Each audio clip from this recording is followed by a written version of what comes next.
very warm welcome to thorough newspaper analysis, which is presented to you by Lawseco. So, today we'll discuss important articles from the newspaper of 24th May 2021. This newspaper analysis is presented to you by me. My name is Ankita Parida. I have completed my BTech from IIIT Bhubaneswar and MTech from ITR, and I have completed my LLB from Fakir Mohn University, Odisha. Presently, I am working as a trainee associate and as a current affair expert with Lawseco. You can reach out to me at my LinkedIn or Twitter handle, which is mentioned here. So today we have two important articles of the day. The first is titled as The Many Benefits of Ecotax.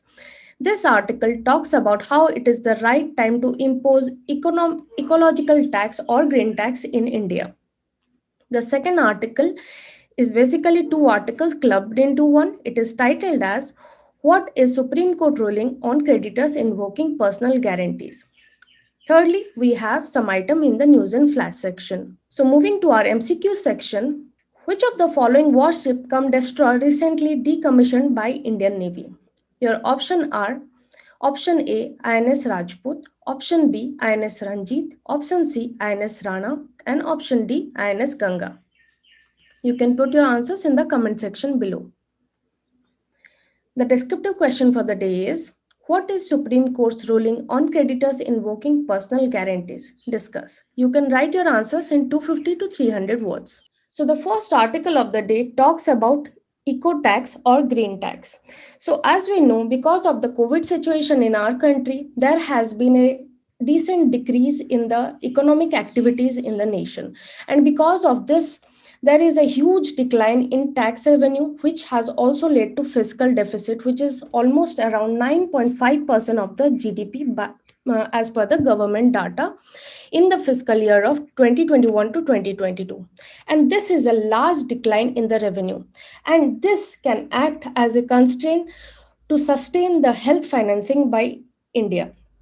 As we know, in India, the health financing by the government is very low, which is almost around 1% of the GDP, and further decrease in the health financing can lead to huge out of pocket expenditure by the people.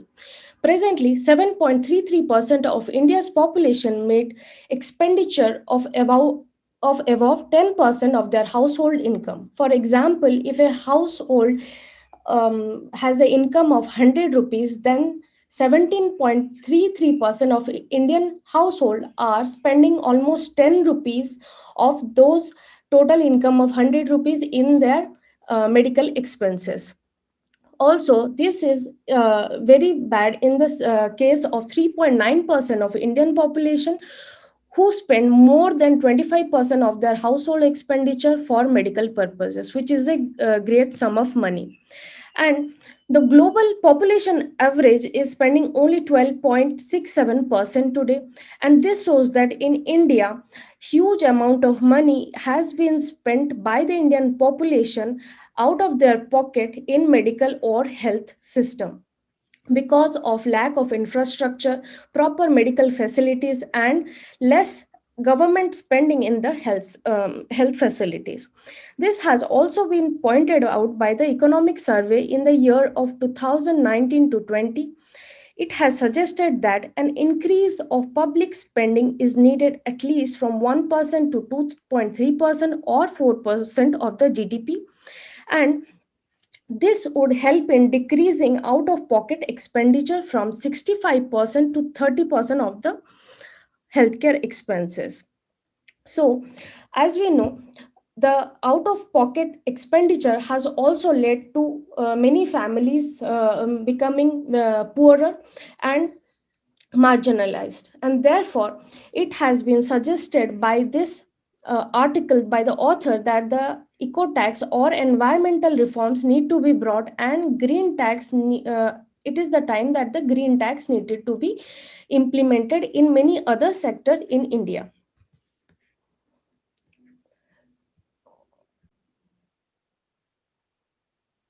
Now the question is that how this eco tax or the green tax need to be implemented in our country.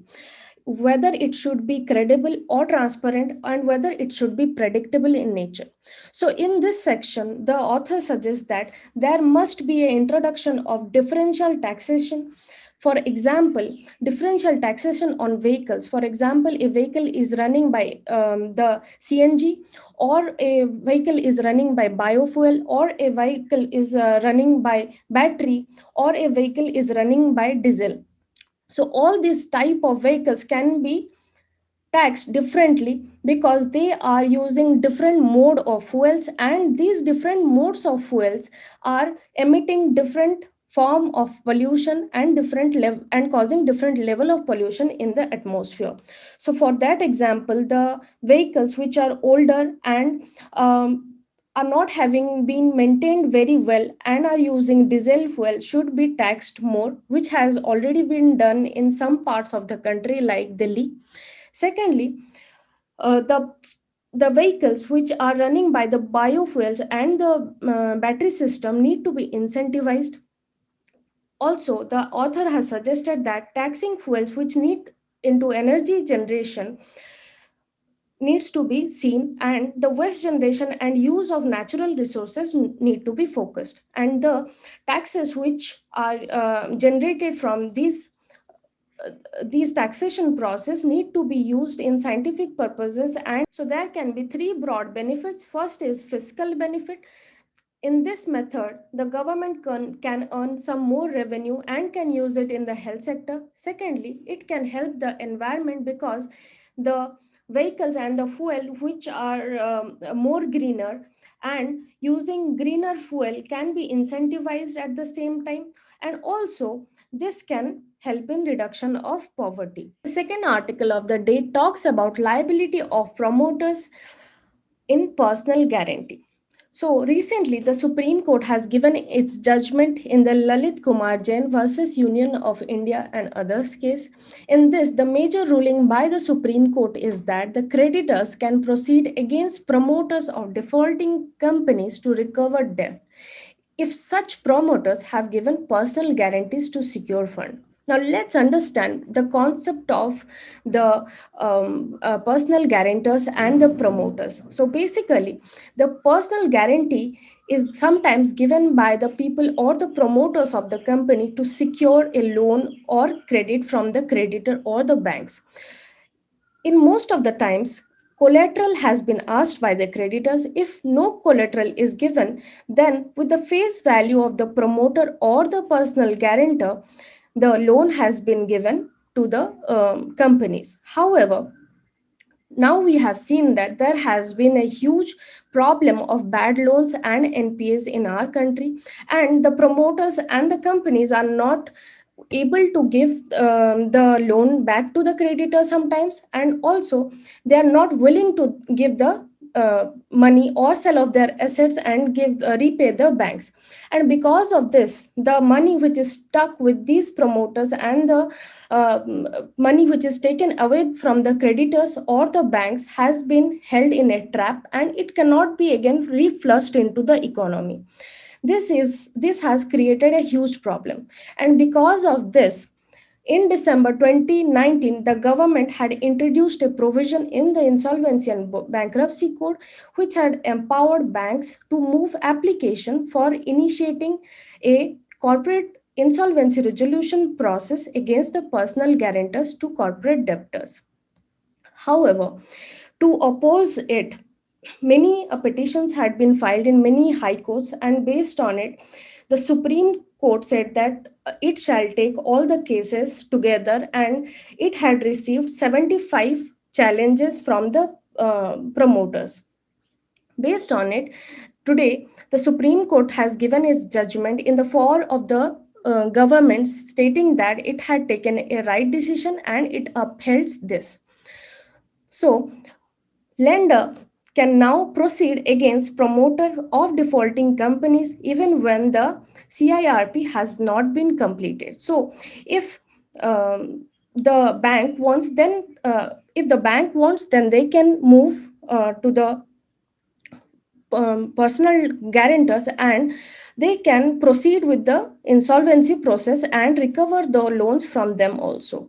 It has also been seen that many a times they secure funds from the banks without making due diligence and just on showing some past transaction history based on which they get loans, and they use these funds or divert these funds in various other ways rather than using it for the purpose for which they had taken these funds.